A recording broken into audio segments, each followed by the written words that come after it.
Instead of destroying Earth's ecosystem, humans have used technology to make it even better. Almost all diseases have a cure, and space travel is a piece of cake for everyone. However, this unlucky guy still messes up his flight and ends up on a distant planet full of beasts. It's the year 2157. Mankind has achieved the peak of success in technology. They don't have to worry about wars, hunger, or terrorism as these problems are cured. Nature is also revived, and the vast advancement in medicine has saved people from illnesses. Earthlings are also discovering and exploring new planets, especially the new generation who are really brave and strong, and space exploration is part of their daily routine. One such guy is Maxim. He has taken part in free space research just for amusement. His grandmother calls him to inquire when he's going to return. He has been studying for 4 years in university, and when it's time for his final examination, he just disappeared. She advises him to return home as soon as possible and call his dad, as he is really anxious about his studies. Before Maxim can call his father, a bunch of meteorites hit his spaceship. He tries to gain control, but it's too late. The spaceship gets severely damaged and lands on a random planet. Maxim hurriedly grabs his belt and jumps out of the spaceship. Surprisingly, the air on this planet is breathable, and the gravity is just like that of Earth. Maxim's spaceship has exploded into 1,000 pieces, so he must find another way to return home. After looking around, Maxim realizes that this place is quite similar to Earth and has lakes and forests. Maxim suddenly notices someone peeking at him. It's a weird-looking creature who is ready to attack. He runs away when a man approaches Maxim. Maxim gets relieved on seeing another human, but he appears to be a soldier. He throws away Maxim's belt and takes him to the military headquarters. Their head takes Maxim's introduction and declares him suspicious. He orders one of his men named Guy Gall to take Maxim to the capital for further investigation. They travel in an old carriage, and Maxim assumes that this planet hasn't advanced as much as Earth. He suddenly notices a tower and asks Guy what it is. Guy pulls out his diary to explain that it's a tower of anti-ballistic defense. It explodes when the enemy attacks. Ironically, as he is explaining this, the tower blasts and then falls down on the train. Everyone runs to save themselves, but Maxim turns back to rescue Guy. The locals call this phenomenon degeneration, but Maxim has no idea what it means. After the phenomenon ends, they head to the capital. Surprisingly, it is quite modern with sky-high buildings and advanced vehicles. Maxim is taken to a research associate where a creepy scientist runs several tests on him. Maxim bears that all without any protest. Then a high-ranked government leader, Nomad, sends his men to bring Maxim. He is really eager to meet someone who claims to be from a different planet. Maxim rides a car with a man named Funk, who is responsible for taking him to Nomad. After covering some distance, they are stopped by the traffic police. An accident happened ahead on the road and blocked the traffic. While they are waiting, degeneration occurs again. Funk behaves strangely and falls unconscious. It seems like a seizure attack, but a severe one. A bunch of agents reach there and gather around Funk while the public continuously calls Funk degenerate and criminal. Maxim is totally confused and decides to just escape the scene. After recovering, Funk goes to Nomad alone and informs that he lost Maxim. He starts blaming the traffic and the heavy rain, but Nomad is not buying any of those excuses. He gives Funk just 2 days to capture Maxim, otherwise he will be fired from his job. After saying this, Nomad heads to an important meeting. It is led by a group of mysterious men who are called Unknown Fathers. One of them investigates each agent and also questions Nomad about his disappearance last week. Nomad answers the question nicely and satisfies the father. Afterward, it's the next member's turn. He is the head of the health department, Voldir. Father says that Voldir was like his eyes and ears and armor of the nation. He took down several men to find an important secret, but when he found it, he couldn't protect it. Father calls him alcoholic and blabbermouth. As a punishment for his disobedience, Father kills him without a second thought. None of the board members even flinch. They have already seen how cruel the Unknown Fathers are. Meanwhile, Maxim ends up among the locals and witnesses the hard life they are dealing with. They don't have decent clothing or enough food. All of them are working on different small jobs to earn a living. Despite the technology Maxim had seen in the research center, the public is still suffering. It is quite similar to what Earth was like in the 20th century. The poor were dying with hunger while the insensitive rich people were enjoying all the luxuries. Maxim suddenly notices a beautiful girl in a small restaurant. He cannot resist himself from going there and he sits down for a meal. His personality and style are quite different from the locals, which highlights him among others. Therefore, the girl also gets attracted to him and introduces herself as Rada. A creepy guy is staring at them from the nearby table.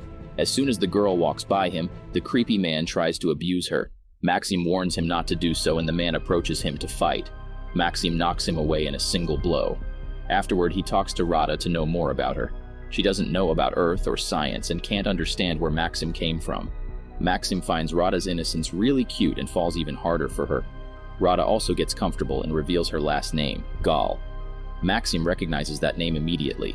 She is the sister of Guy, the soldier who brought Maxim to the capital. After completing her work shift, Rada takes Maxim for a walk. He seems really fascinated by the sky here, which is always changing colors. As Maxim doesn't have any other place to go, Rada takes him to her apartment. After a while, Guy reaches there too. He is delighted to meet her sister after a long time, but Maxim's presence leaves him in shock. Guy remembers that Maxim saved his life, so he lets him stay in his house. A few days have passed. Nomad is still looking for Maxim, but there's no progress. Funk believes that Maxim must have died. Otherwise, he would not be able to survive in the city without an identity or any legal documents. Meanwhile, Maxim is peacefully living at Gal's. After dinner, they sit down to watch TV. It shows the thoughts of mentally ill people, which were recorded by a special device. Maxim finds it really weird and prefers spending his time reading books. Not having a person who can actually understand him, Maxim feels left out. He wakes up in the middle of the night and sits down on the roof. Rada comes after him, and Maxim tries to explain to her how space exploration works. The locals believe that they are living inside a bubble which they can never escape, but Maxim explains that it's just the surface. Rada can't understand much, but she is ready to listen to why Maxim feels so lonely. Maxim explains that he had a family and they must have already considered him dead. Maxim feels like he has lost everything, but Rada says there's always hope. Her father was a doctor who served in a place contaminated with a deadly virus. He was really loyal to his profession, but the government didn't care about him. When the virus got out of control, the government destroyed the whole contaminated area with a bomb. Rada also lost her mom, but she never gave up her will to live. She believes that happiness knocks at your door sooner or later. If she had given up on herself, she wouldn't be able to meet a great man like Maxim. This cheers up Maxim, and he decides to start a new life here.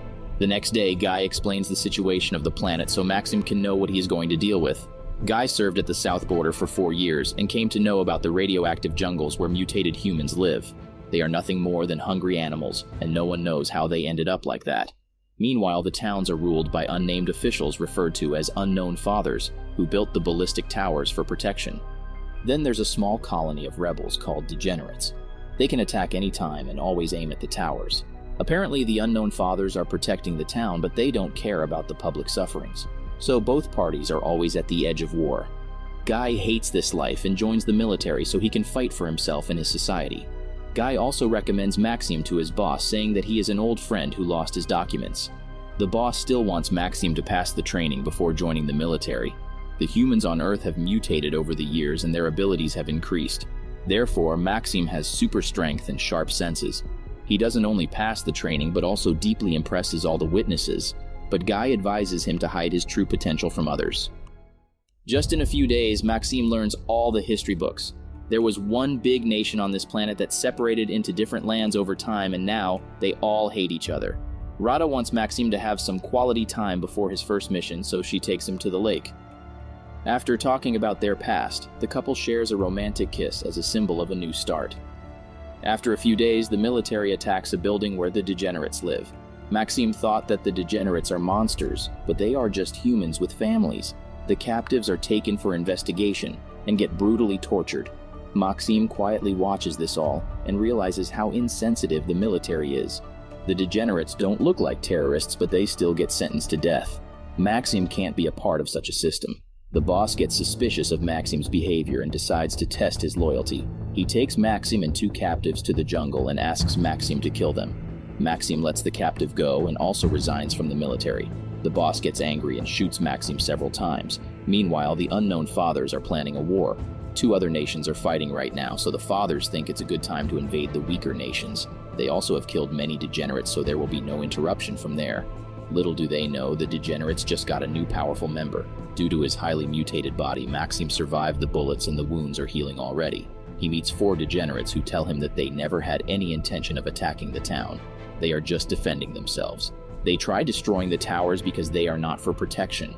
They release scheduled radiation every day, which causes intense pain to some people. These people are termed as degenerates. Some of the government officers are also degenerates, but they are not brave enough to fight for their rights. As the next degeneration arrives, Maxim uses his healing power to help the degenerates. They start trusting him and they attack the tower together. Maxim blasts the tower with bombs, but 2 of his team members die in this attempt. Afterwards, he goes back to meet Rada and Guy and tells them everything. Guy believes that they can't fight against the government. There are numerous towers and it's not possible to destroy all of them. Guy advises Maxim to take Rada to a faraway land and start a new life instead. Suddenly, someone knocks at their door. It's the police who came to capture Maxim. Maxim tries running away, but the police threaten to kill Rada. Maxim gives up and he is taken into custody. However, he hasn't given up his plan. He meets 2 other prisoners and tells them everything about the degenerates. Nomad requests the father to give him Maxim for research. Father apparently accepts the request, but the next day he orders Maxim's execution. It's not done in a traditional way. Maxim and 2 other prisoners are thrown into a jungle which is occupied with deadly weapons. Even if they survive the weapons, the mutants will eat them alive, so it's possible to survive for more than a day. Maxim makes a team with the other prisoners and they defend themselves against the deadly weapons. They also get attacked by a mutant, but survives that as well thanks to Maxim's super strength. One of the prisoners tells Maxim about the reality of the unknown fathers. They brainwash people. The towers are actually emitting radiation all the time. These radiations affect people's nervous system and make them believe everything the fathers want them to believe. Only degenerates are immune to these radiations and understand the dirty plans. That's why the government tries to kill them. Suddenly, a bunch of tanks interrupts the conversation. Instead of running away, Maxim gets in one of the tanks and takes control. He has decided to head out of this nation, but the journey is way too dangerous. Maxim stops at several checkpoints, and one of them was operated by Guy. Maxim forcefully pulls him in and tells Guy that they are going to fight this war together. The road ahead is full of miseries, and the enemies are following them continuously.